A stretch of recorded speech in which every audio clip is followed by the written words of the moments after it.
Today's my topic is Unit 27 Management of Challenged Children.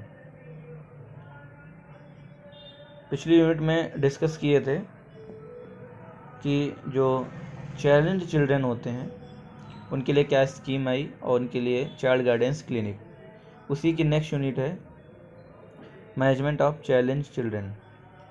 इसमें basically हम terminology के रूप में 3 चीज़ें डिस्कस करेंगे डेफिनेशन में: impairment, disability and then handicap.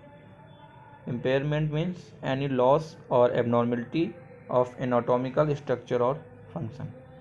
Means इसमें इम्पेयरमेंट किस में हो रहा है? एनाटॉमिकल स्ट्रक्चर में अगर इम्पेयरमेंट हो रहा है या किसी प्रकार की एबनॉर्मलिटीज़ हो रही है, फंक्शन नहीं हो पा रहा है, तो वो उसको क्या कहेंगे हम लोग? इम्पेयरमेंट कहेंगे। फिर बात करते हैं disability. Disability denotes for, it refers to functional impairment due to symptoms of disease. किसी डिजीज़ की वजह से अगर फंक्शन में किसी प्रकार का इम्पेयरमेंट आता है, किसी डिजीज़ की वजह से कोई सिम्टम्स शो होता है जो कि फंक्शनली इम्पेयरमेंट है, तो उसको हम लोग क्या बोलेंगे? डिसेबिलिटी।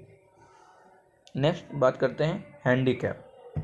हैंडीकैप एनी रिस्ट्रिक्शन और lack of ability to perform an activity like a normal individual. मतलब ऐसी लैक ऑफ एबिलिटी को डिफाइन करता है जो कि एक नॉर्मल पर्सन कर लेता है, बट जो हैंडीकैप चिल्ड्रन होते हैं वो उस चीज़ को करने में अनसक्सेसफुल होते हैं। तो हैंडीकैप में ये डिफिनीसन है इसकी कि रिस्ट्रिक्शन और लैक ऑफ एबिलिटी, मतलब उनमें किसी प्रकार का है रिस्ट्रिक्शन है, और नॉर्मल के जो नॉर्मल चिल्ड्रन है उसके अकॉर्डिंग वो परफॉर्मेंस उसके नॉर्मल चिल्ड्रन के लाइक उनके कोई भी फंक्शन नहीं कर पाते हैं, इसलिए वो हैंडीकैप चिल्ड्रन में उनको इंक्लूड किया जाता है। फिर बात करते हैं टाइप्स ऑफ हैंडीकैप्स। तो फर्स्ट इज़ फिजिकल हैंडीकैप्स, जिसमें आएगा blindness, deafness, dumb and crippled. फिर next mental handicap. Mental handicap में क्या क्या आएगा? मेंटल रिटार्डेशन या फिर सेरेब्रल पाल्सी, जो कि काफ़ी एग्जाम के पॉइंट ऑफ व्यू से काफ़ी इंपॉर्टेंट है। सेरेब्रल पाल्सी कई बार पूछा गया है। फिर नेक्स्ट है इसी में सोशल हैंडीकैप्स। इसमें क्या क्या आएंगे? Orphans, neglected children, step parents या डिलिक्वेंट्स। अब फिजिकल हैंडीकैप में जैसे कि ब्लाइंडनेस, आई साइट वीक हो, ब्लाइंडनेस है वो। डीफनेस, सुनने में किसी प्रकार की समस्या हो रही है। डम्ब, मतलब जो गूंगे होते हैं, बोल नहीं पाते हैं। क्रिपल्ड, इसमें भी चैलेंजिंग आ जाएंगे, जो फिजिकली चैलेंज पर हैं बच्चे हैं वो आ जाएंगे क्रिपल्ड। मेंटल रिटार्डेशन में क्या? जो मेंटली इल हैं। सेरेब्रल पाल्सी, ये आगे डिटेल में डिस्कस करते हैं। सोशल हैंडीकैप में ऑर्फन्स, जो बच्चे अनाथ हैं। नेग्लेक्टेड चिल्ड्रन, मतलब ऐसे बच्चे जिनको सोसाइटी नेग्लेक्ट करती है। स्टेप पेरेंट्स या डिलिक्वेंट्स। डिलिक्वेंट मतलब इसमें क्या आएगा? इंक्लूड होगा चाइल्ड डिलिक्वेंसी, या किसी प्रकार का कोई अपराध करते हैं, सोसाइटी से नेग्लेक्ट किए गए, तो किसी न किसी डिलिक्वेंट्स में इंक्लूड अगर होते हैं तो वो भी हैंडीकैप में, सोशल हैंडीकैप में उनको इंक्लूड किया जाता है। फिर बात करते हैं कॉजेज ऑफ हैंडीकैप्स कि कॉजेज क्या हैं हैंडीकैप्स के। सबसे पहले क्या आएगा इसका? Prenatal factor. इसमें क्या? जेनेटिक फैक्टर और क्रोमोसोमल फैक्टर इंक्लूड होगा। नेक्स्ट आता है इंटरनेटल फैक्टर। इसमें क्या? Asphyxia denote for low oxygen level, या फिर बर्थ ट्रामा। बर्थ ट्रामा में क्या? Instrument injury. जैसे कि बर्थ ट्रामा में इसमें आपको बता दें, जैसे फोर्सेप डिलीवरी होती है, इंस्ट्रूमेंट की सहायता से किसी बेबी की अगर डिलीवरी हो रही है उसमें, और जिस इंस्ट्रूमेंट का अगर हम प्रोसीजर में यूज कर रहे हैं उससे किसी प्रकार की इंजरी हो जाए बेबी को, तो उसकी वजह से भी बच्चा हैंडीकैप हो सकता है। तो ये हो गया बर्थ ट्रामा, मतलब ड्यूरिंग डिलीवरी या बर्थ अगर किसी प्रकार की इंजरी होती है, ट्रॉमेटिक एपिसोड आता है या ट्रॉमेटिक इवेंट्स उसमें मॉनिटर किया जाता है, तो वो उसमें इंक्लूड किया जाएगा। किसमें? इंटरनेटल फैक्टर में इंक्लूड होगा। फिर बात करते हैं पोस्ट नेटल फैक्टर। इसमें क्या आएगा? Biochemical factor. अब बायोकेमिकल फैक्टर में क्या? जैसे कि हाइपोग्लाइसीमिया या हाइपोकैल्सीमिया या फिर कर्निक्टर्स कंडीशन।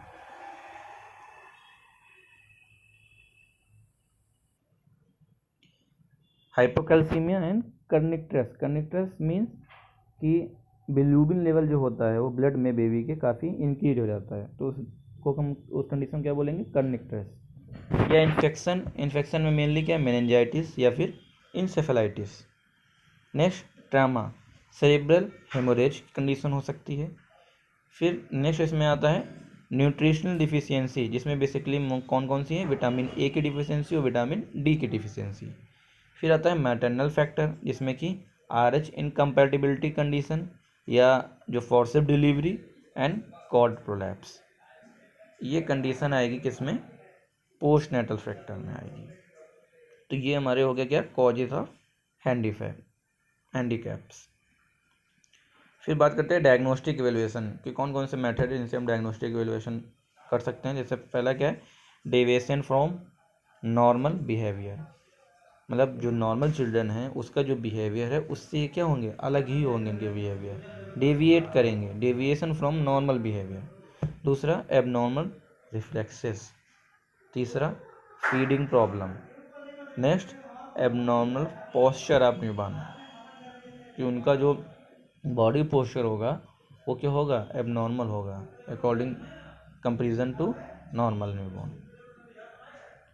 फिर problem faced by the family of exceptional children, अगर किसी फैमिली में ऐसे चिल्ड्रन होते हैं, हैंडीकैप चिल्ड्रन हैं, तो वो जिस फैमिली से बिलोंग करते हैं बच्चे, उन जो फैमिली के मेंबर्स हैं, उनके जो पेरेंट्स हैं, उनको कौन कौन सी प्रॉब्लम को फेस करना पड़ता है। पहला क्या है हमारा, फर्स्ट है शॉक एंड डिनायल, मतलब जो वो फैमिली है वो पहली बात तो शॉक में हो जाएगी और डिनायल, उस चीज़ को एक्सेप्ट ही नहीं करेगी, नहीं ऐसा, मतलब वो ये कहेंगी नहीं ऐसा नहीं हो सकता, तो शॉक एंड डिनायल हो गया। दूसरा क्या, एडजस्टमेंट, उनको एडजस्टमेंट में प्रॉब्लम होगी, क्योंकि जो बच्चा अगर हैंडीकैप्ड है तो उसकी केयर भी अलग तरीके से होती है, तो एडजस्टमेंटल प्रॉब्लम आएगी फैमिली में। दूसरा फ्रीजिंग आउट, उनको ऐसा फील होगा कि उनको किसी चीज़ में पार्टिसिपेट करने से रोका जा रहा है, वो उस चीज़ के लिए एलिजिबल नहीं है, ऐसा उनको लगेगा। तो ये क्या होंगी, ऐसी ऐसी प्रॉब्लम फेस्ड होगी फैमिली में। फिर इसी यूनिट में इम्पोर्टेंट टॉपिक्स है ब्लाइंडनेस, ये भी एक पार्ट है हैंडीकैप चिल्ड्रन में। कौन सी समस्या मेनली आती है, जैसे पहला हम लोग बात करते हैं ब्लाइंडनेस को। तो ब्लाइंडनेस में आपको बता दें, अकॉर्डिंग टू WHO के according the inability to count fingers in daylight from a distance of 3 metres is defined as blindness. WHO के अकॉर्डिंग अगर दिन में आप कोई भी व्यक्ति 3 मीटर के डिस्टेंस से अगर फिंगर को काउंट करने में उसको समस्या होती है या प्रॉब्लम उसको होती है, तो वह पर्सन ब्लाइंडनेस की कैटेगरी में इंक्लूड किया जाता है। बेसिकली डाटा है कि 16 to 18 मिलियन ब्लाइंड पीपल का डाटा WHO के अकॉर्डिंग है इस टाइम। कॉजेस की बात करें ब्लाइंडनेस में, फर्स्ट कॉजेस है विटामिन ए की deficiency, mall nutrition, eye infection, injury and tumours.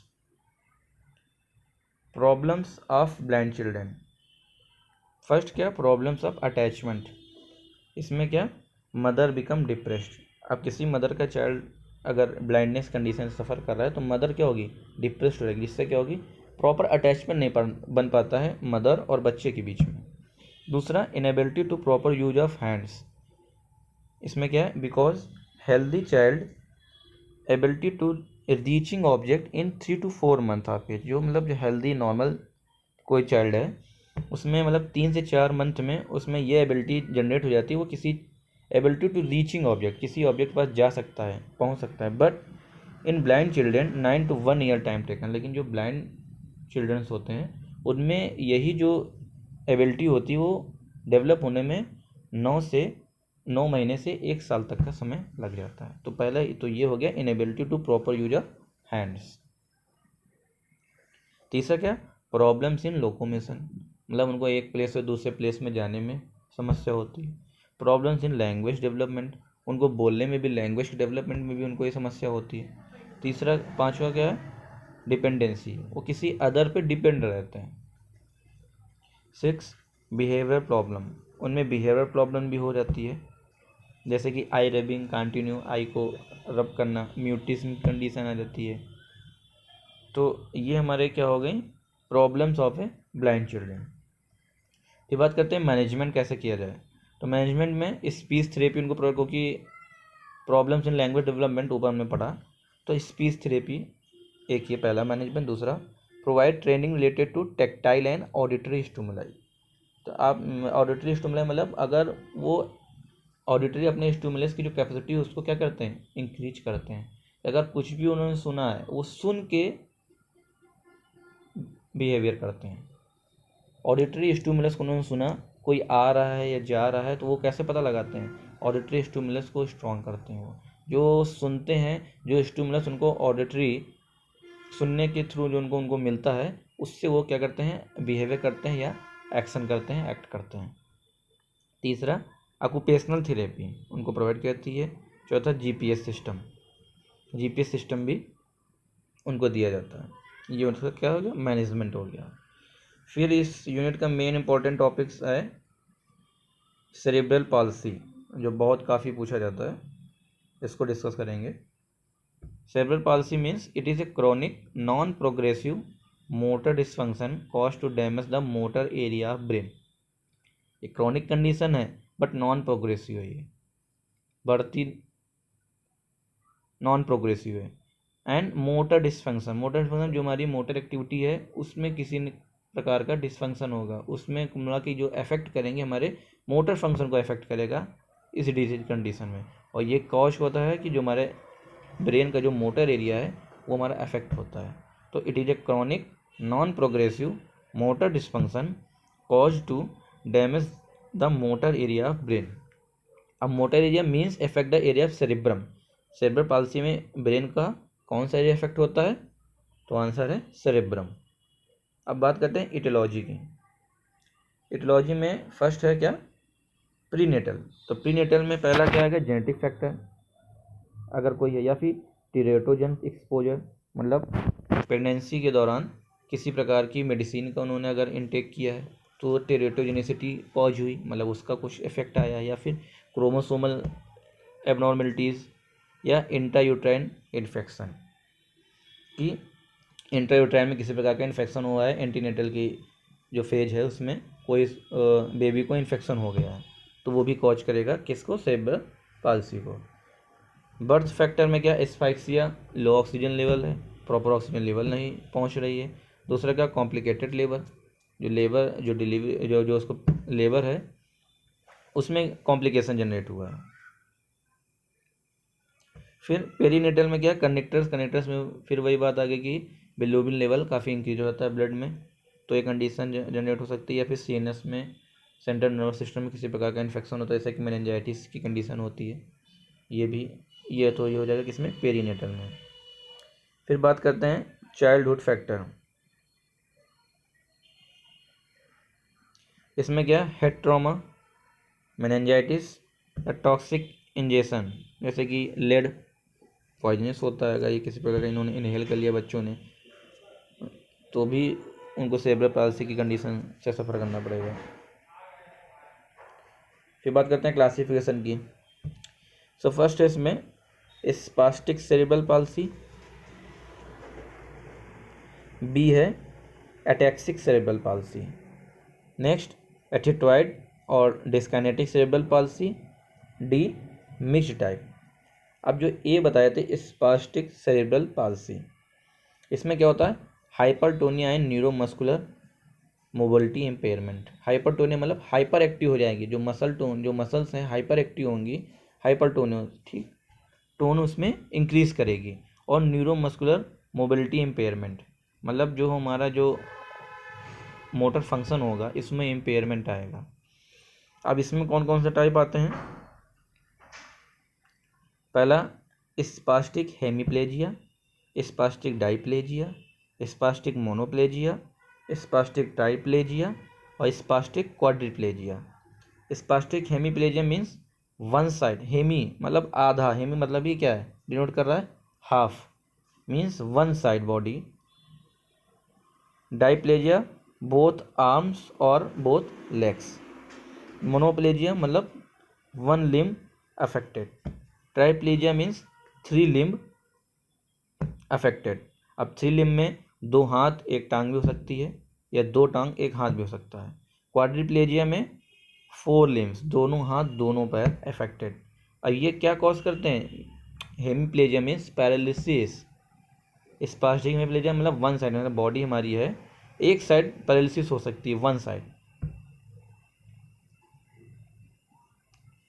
डाइप्लेजिया में बोथ आर्म्स और बोथ लेग्स, या तो दोनों हाथ हमारे पैरालाइज में मतलब मोटर फंक्शन उसका इम्पेयरमेंट हो गया, और या फिर बोथ लेग्स। ठीक, तो ये हो गया हेमीप्लेजिया, डाइप्लेजिया, मोनोप्लेजिया, ट्राइप्लेजिया एंड क्वाड्रिप्लेजिया। नेक्स्ट आया एटैक्सिक सेरिब्रल पाल्सी। ये कॉज क्या होता है, इसमें क्या होता है, इसमें सेरिबेलम हमारा डैमेज होता है, तो ये कंडीशन कॉज होती है। इसमें writing and typing ability affected होती है। जो बच्चा है उसको उसकी राइटिंग एंड टाइपिंग ये एबिलिटी उसकी अफेक्टेड होगी। फिर एटेटॉइड और डिस्काइनेटिक सेरिब्रल पाल्सी, इसमें क्या होता है, in this hypertonia and hypotonia both condition present. जैसा कि आप ऊपर पढ़े थे अभी, स्पास्टिक में हाइपरटोनिया कंडीशन आ रही है, मतलब इसमें high level of muscle tone हो रहा है, और इसमें high and low both hyper and hypotonia both condition present रहेगी। मिक्स्ड टाइप में क्या होगा कि ऊपर जितनी एटेटॉइड पढ़ी है और एटैक्सिक सेरिब्रल पाल्सी पढ़ा हमने या स्पास्टिक पढ़ा, तीनों के जो सिम्टम्स होंगे मिक्स्ड होंगे, तो वो क्या हो गया, वो मिक्स्ड टाइप में हो गया। इसको लर्न करने के लिए हम लोग कहें जैसा कि साम SAAM, एस को डिनोट कर दें हम लोग स्पास्टिक से, ए को एटैक्सिक से, फिर नेक्स्ट ए को एटेटॉइड से, एंड देन एम को मिक्स्ड से डिनोट कर सकते हैं। फिर बात करते हैं इसके क्लिनिकल फीचर्स की। क्लिनिकल फीचर्स में क्या, एब्डोमिनल मसल टोन पड़े, या हाइपरटोनिया एंड हाइपोटोनिया कंडीशन आ रही है, बोन डिफॉर्मिटी हो सकती है, प्रॉब्लम्स इन फेशियल गेस्चर, अगर हेमीप्लेजिया हो रहा है तो एक साइड का फेस उसका क्या हो रहा है, पैरालाइज हो रहा है, इम्पेयरमेंट हो रहा है मोटर फंक्शंस में, तो उसका क्या होगा, फेशियल गेस्चर हमारा क्या होगा, डिस्टर्ब हो जाएगा। स्पीच एंड लैंग्वेज प्रॉब्लम हो रहा है, फिर वही आ गया, इसमें भी वही कंडीशन अप्लाई होगी, या स्केलेटल एबनॉर्मलिटीज़ हो जाएंगी, पेन होगा। डायग्नोस्टिक एवल्यूशन कैसे पता करते हैं, सिटी स्कैन, MRI और न्यूरोलॉजिकल एग्जामिनेशन, ये हमारा क्या, ये डायग्नोस्टिक एवल्यूशन हो गया। मैनेजमेंट की बात करें तो मैनेजमेंट में क्या, physical therapy, occupational therapy, speech therapy, या surgery to correct anatomic abnormality. अगर कोई एनाटॉमिक एबनॉर्मलिटी हो तो उसके लिए पर्टिकुलर सर्जरी कर दी जाएगी। बाकी फिजिकल थेरेपी हम लोग इसमें करते हैं, ऑक्यूपेशनल थेरेपी को इंक्लूड किया गया है, और स्पीच थेरेपी को इसमें इंक्लूड किया गया सेरेब्रल पाल्सी में। तो ये हमारे यहाँ इम्पॉर्टेंट टॉपिक था यूनिट में, इस यूनिट में सेरेब्रल पाल्सी, ब्लाइंडनेस, और ये हमने पढ़ा कि हैंडीकैप, जो टाइप्स ऑफ हैंडीकैप्स पढ़े, कॉजेस हैंडीकैप्स के क्या क्या हैं, डायग्नोस्टिक इवैल्यूएशन कैसे कर सकते हैं। तो ये आज हम लोगों ने इतना टॉपिक कंप्लीट किया। Thank you, that's all.